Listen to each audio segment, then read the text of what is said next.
الرحمن الرحیم زما نوم مفتی نادر خان دی او زه چې دی زما فراغت شوی دی د کراچۍ جامعة الرشید نه او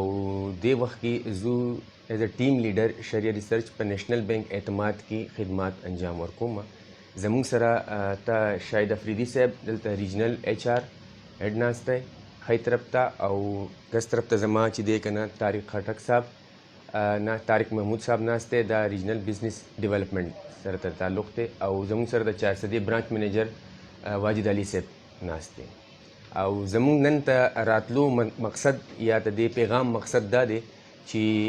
مونږ راغلو دلته د اویرنس سیشن دپاره چې بنیادي طور باندې په اسلامیک بینک کې او په کنونشنل بینک کې څه فرق دی. عام طور باندې د خلکو خیال دا دی چې یو بینکینګ کې اسلامیک یو نوم ورکړی شوی دی، صرف نور دا یوی نظام دی، په دې کې هېڅ فرق نشته.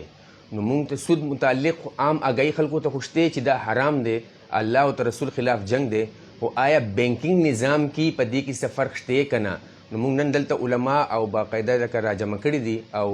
علما دي عوام راجمع کړي دي چې موږ دوی ته د دې متعلق آګاهي ورکو چې په اسلامیک بینک کې او په کنونشنل کې بنیادي طور باندې ډېر زیات فرق وي. اسلامیک بینک باقاعده ته یو شریعه بورډ چې کوم ته مفتیانو باقاعده بورډ وي، د هغې په نگرانۍ کې معاملات کوي او دا ته ربا فری دې ته بینکینګ ویلی کېږي. په دې کې د سود بالکل به یو شایبه هم نه وي، سود نه بالکل پاک بینکاري نظام دی. د دغې متعلق موږ لکه چې راغلو دلته د کراچۍ نه زه راغلی یم او د موږ ملګري نور راغلي، موږ راغلي یو چې لکه عوام ته د دې متعلق آګاهي ورکړو. نن مو د دې سیشن بنیادي مقصد دا دی. طارق محمود نوم دی او زه ریجنل بزنس ډیولپمنٹ منیجر یم که نه. مو اصل کې دلته اوس تقریبا 40 برانچز دي. نو نور ته لکه تاسو یو کوشن وکړو چې دا به نور ایکسپینډ کېږي. چارسدي کې مو یو برانچ دی، لکه داسې مردان کې مو 3 برانچونه دي، ټول ډسټرکټس کې مو ریپرزنټیشن شته که نه، مومندو کې هم شته، کرک تر چتراله پورې. اوس پکې اوس مو ریسنټلی دا غږ شروع کړو چې مو دې کې خپل برانچز کنونشنل برانچز چې کوم نیشنل بینک دي ډېر زیات دي، نو هغې کې مو وینډوز جوړه کړو. اسلامیک وینډو بشي، لکه مطلب یو کس چې راځي هغه اسلامیک هغه کې خپل اکاؤنٹ یا بزنس کول غواړي، بینکینګ کول غواړي، نو هغه به اسلامیک کې کوي. ایون کنونشنل لکه دې سره به مو لږ زر لکه نور مطلب که موږ څه هډلز وي برانچز جوړونه، نوي برانچز جوړونه کې، نو دا به لکه غشي دې سره به لکه هغه کم وینډوز چې کولاو شي نو خلکو ته به سهولت غشي. اصل کې لکه بینکینګ نظام بینک ویل کېږي، لکه یو فاینانشل میډیټري ته ویل کېږي. لکه تا سره پیسې سیوا دي، ته په بینک کې کېدې د بل رول ته پیسې ضرورت دی، هغه پیسې اخلي. په منځ کې بینک دغه رول ادا کوي چې ستا سیوا پیسې ځان سره ږدي، چاله چې پکار هغه ته ورکوي. په یو کنونشنل بینک کې چې هغه ته موږ سود وایو، ته هغې وجه هم دا ده چې ستا نه کمې پیسې چې هغه اخلي هغه ته قرض په بیس باندې اخلي. ستا پیسې تا نه په قرض باندې واخیستې، نو په قرض ته پاسه اضافي پیسې ورکول یا منفعت ورکول دې ته سود ویلې کېږي. ستا نه چې اخلم هغه هم زه ته قرض په بنیاد اخلم، مخې ته چې زه چاله ورکوم هغه هم د قرض په بنیاد ورکوم، د هغه نه هم زه سود اخلم. اسلامیک بینک کې بیسیکلی دغه کنټریکټس موږ چینج کړي دي. زه چې ستا نه کم پیسې اخلم، چې کله ته په سیوینګ اکاؤنټ کې پیسې ږدې، نو هغه زه د قرض په بنیاد نه اخلم، هغه زه د مشارکه او د مضاربت په بیس باندې اخلم، چې په کم کې تو په نفع کې هم شریک یې، پای کې تو په نقصان کې هم شریک یې، ته هغې پروفیټ هم فکس نه دی. صحیح شوه. دغه شان مخې ته چې زه کوم فاینانسینګ کوم، هغه هم زه د اسلامیک چې کوم موږ ته موډز دي، لکه مرابحه شو، سلم شو، خرید و فروخت یا ټریډ چې څومره وي صورتونه دي، موږ ته هغې په بنیاد مخې ته فاینانسینګ کوو، په هغې چې کومه ګټه راځي هغه ګټه موږ ته کسټمر او په مابین کې لکه تقسیم کوو. لکه د تاسو خبره صحیح ده چې په دې کې لکه د خلکو ذهن ډایرکټ لاړ شي، نو په دې کې قصور د دې مضاربت لکه شریعه موډ خو نه دی که نه. لکه مونږ وایو چې د نوم مونږ تبدیل کړو یا څه بل څه چل ولا ورکړو، دا خو مونږ نشو کولی، ولې چې دا ته شریعت یو عقد دی. شریعت وایي چې لکه تا او ما پیسې میلاوي کړې، مونږ یو کاروبار وکړو، هغې ته مونږ شرکت وایو، چې دغه شان تا ماله پیسې راکړې او ما مخې ته کار وکړو، دغې ته مونږ مضاربت وایو. هغه خلک چې کوم ول هغه چې لکه د نیګیټیو استعمال وکړو یا په غلط طریقې سره وکړو، نو هغه یو انفرادي خلک ول چې د هغو څه اتنټیسټي نه وه، د هغو څه شاته بیک نه و، د ګورمنټ څه دغه نه و، نو هغه کیدای شي کې بینکینګ نظام دا یو منظم نظام دی.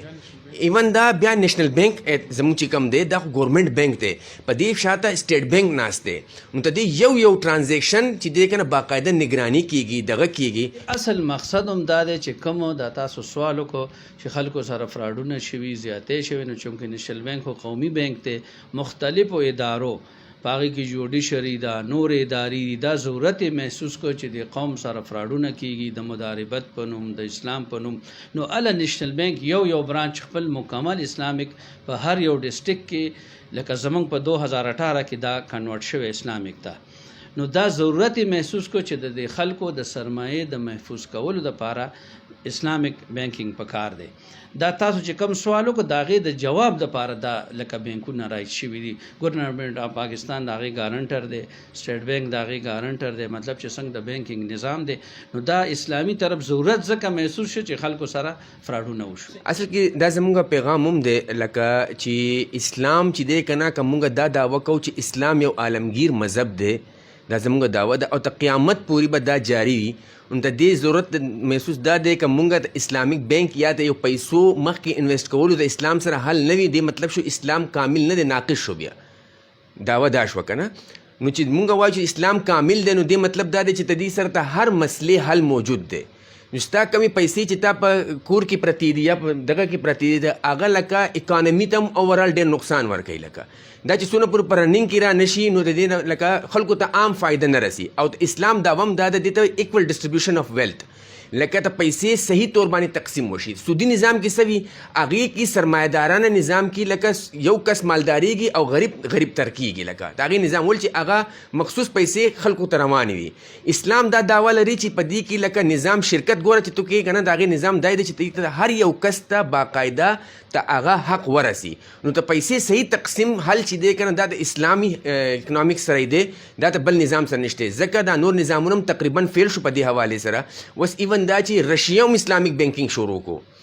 او په انګلینډ کې باقاعده هغو لاول خپل رولز او قانونونه چینج کړل د دې حوالې سره چې لاول موږ خپل قانون چینج کو د هغې نه بعد به موږ اسلامیک بینکینګ شروع کړو چې موږ په صحیح طریقې باندې شروع شو لکه دا معاملات نو د اسلام چې دی د دې نظام لکه دا خو عالمګیر نظام دی بل دا د الله نظام دی نو انسان رخ کړي نظام کې او د الله په نظام کې ضرور بل فرق وي که نه نو د دې وجې نه لکه اسلام د ډېر فایدې دي نو لکه کم چې دیریه خلک دي هغه هم باقاعده اسلامیک بینکینګ شروع کړو ایون دا چې مسلم کنټري زیاده او اوس خو الحمدلله فیصله هم راغله د شریعت اپلیټ بینچ طرف نه نو 15 کالو کې که اوس الله دې وکړي چې دا حکومت چې کم یو به راشي هغه باقاعده څه اسټې وانه غوښتو او دا نظام روان کړو نو انشاءالله امید دا ده چې روان وخت کې زموږ دا ټوټل نظام اسلامیک بینکینګ ته به راوړي انشاءالله اصل کې یو خو زموږ په لکه اویرنس نشتی زمونږ لکه عام عوام چې دی که نه زه لکه بنیادي طور باندې لکه چې زه د دې بارې کې معلومات لرم نو پکار دا چې لکه د کم کس لکه مثال په طور باندې تاسو میډیا سره تعلق لرئ نو د میډیا حوالې سره پکار ده چې زه تاسو نه معلومات حاصل کړم ول چې د هغې فن تاسو ماهران یې که زه د بل کس نه تپوس کوم نو دا زما غلطي شوه دغه شان که زه د بینکینګ نظام معلومات غواړم نو پکار ده چې هغه علما یا هغه مفتیان کم چې په بینکینګ نظام کې باقاعده انوالو دي ته هغو نه معلومات حاصل کړي نه که یو عام یعنی عالم سړي هغه به ډېر عالم علم وي سره به ډېر معلومات وي خو د بینکینګ نظام څنګه چلیږي هغه به دته معلومات نه وي نو د دې نه مخکې خو چې کوم نظام و هغه واقعي د سود په بنیاد باندې و سودي نظام و نو هغه جرنل فتوا یا هغه جرنل معلومات وسه پورې چلیږي چې لکه وس هم دا نظام لکه هغه شانتي نو موږ راغلي هم دې دپاره چې زموږ د علما چې کوم د علاقې دي دغو سره موږ ویلاو شو موږ ورته د دې بینکینګ سیسټم باقاعده لکه وضاحت ورته وکړو چې کوم دا نظام څنګه چلیږي او څنګه دا لکه کار کوي د اسلامیک یا کنوینشنل حوالې سره څنګه فرق دی د دې ټول حوالې سره موږ دغې وضاحت دپاره اویرنس دپاره لکه دلته راغلو الحمدلله ګوره دا لکه عمومي طور باندې خو لکه موږ دارالعلوم جامعه دارالعلوم کراچي چې دی دا باقاعده لکه د اسلامي بینکینګ په بیس باندې لکه شاته ولاړ دی جامعة الرشید زموږ چې کوم د کراچۍ د غټې مدارس چې د کوم یادوم داسې نیوټاون سایډ چې کوم دی دا هم لکه اسلامیک بینکینګ په حوالې سره لکه بالکل مطمئن مدارس دي دا خو جرنل فتوا ده خو په هر بینک کې بیا دا تاسو په علم کې لکه دا هم په هر بینک کې چې کوم اسلامیک بینک دعوه لري په هغې کې یو بورډ دی شریعه بورډ ورته ویل کېږي هغه بورډ باقاعده د جید علما باندې مبني دی او هغه بورډ کې لکه 15 مفتیان 4 مفتیان 3 مفتیان باقاعده ته هر یو ټرانزیکشن دغه کې بیا د هغې نه لاندې هم یو ډیپارټ دی هغې ته SCD شریعه کمپلاینس ډیپارټ وایي چې پای کې مونږ یو لکه پای کې مفتیان علما وي هغه بیا باقاعده یو برانچ ته ځي ایون دا چې نن زه د کراچۍ نه 400 ته راغلی یم زه صرف دا راغلی یم چې دوی په نوټس بورډ باندې معاملات خپل صحیح لګولي دي که نه دي لګولي دوی چې اکاونټ اوپننګ کړی دی دوی باقاعده ساین اخیستی دی که نه دی اخیستی نو زه د دې نګرانۍ دپاره هم باقاعده لکه د کراچۍ نه راغلی یم او لکه دا زو یو شی د دوی لکه چیک کوم ګورم لکه کم چې غټ معاملات دي هغه هم لکه ته یو شی لکه د مفتیانو په نګرانۍ کې کېږي نو په هر بینک کې باقاعده لکه د مفتیانو یو باقاعده بورډ دی ته هغو په نګرانۍ کې دا ټول معاملات کېږي الحمدلله